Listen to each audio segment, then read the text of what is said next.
감옥에서 나온 연쇄 성범죄자가 최근 거주지를 순천으로 결정하면서 지역민들이 불안에 떨고 있습니다.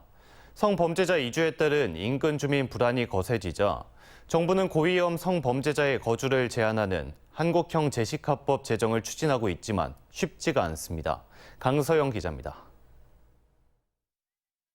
광주에서 여성 10여 명을 상대로 성범죄를 저지른 50대 남성. 징역 15년형을 마치고 최근 출소한 이 남성이 순천으로 거주지를 결정하면서 최근 지역사회가 발칵 뒤집혔습니다.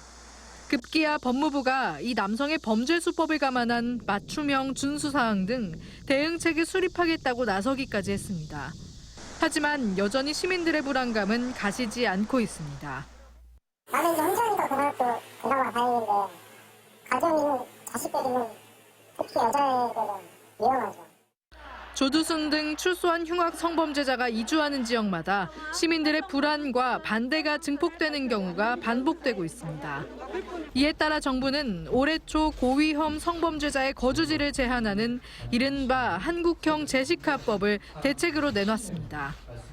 미국에서 시행되고 있는 재식합법을 우리나라 실정에 맞게 적용하는 법안으로 학교나 어린이집 등 교육시설 반경 500m 이내에 고위험 성범죄자의 거주를 제한하는 법입니다. 하지만 지난해 12월 국회에 발의된 이후 아직까지 갖은 논란을 겪으며 상황은 진전되지 않고 있습니다. 특히 관련 시설이 밀집한 서울 수도권의 경우 성범죄자 대부분이 교육시설 500m 이내에 거주하고 있어 법이 시행되면 성범죄자를 지방 소도시나 낙후 지역으로 몰아넣을 수 있다는 우려가 제기되고 있습니다. 또 성범죄자의 거주 이전의 자유를 침해해 위헌 소지가 될 수 있다는 비판도 끊이질 않고 있습니다.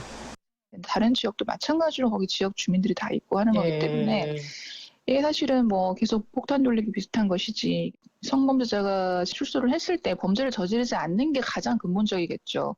이번에 논란이 된 성범죄자를 포함해 순천 15명, 여수 14명 등 전남 동부권에 거주하는 것으로 성범죄자 알림이에 등록된 성범죄자는 모두 44명. 하지만 주민들의 안전을 지켜줄 뾰족한 대책이 마련되지 않고 있어 주민들의 불안감만 커지고 있습니다.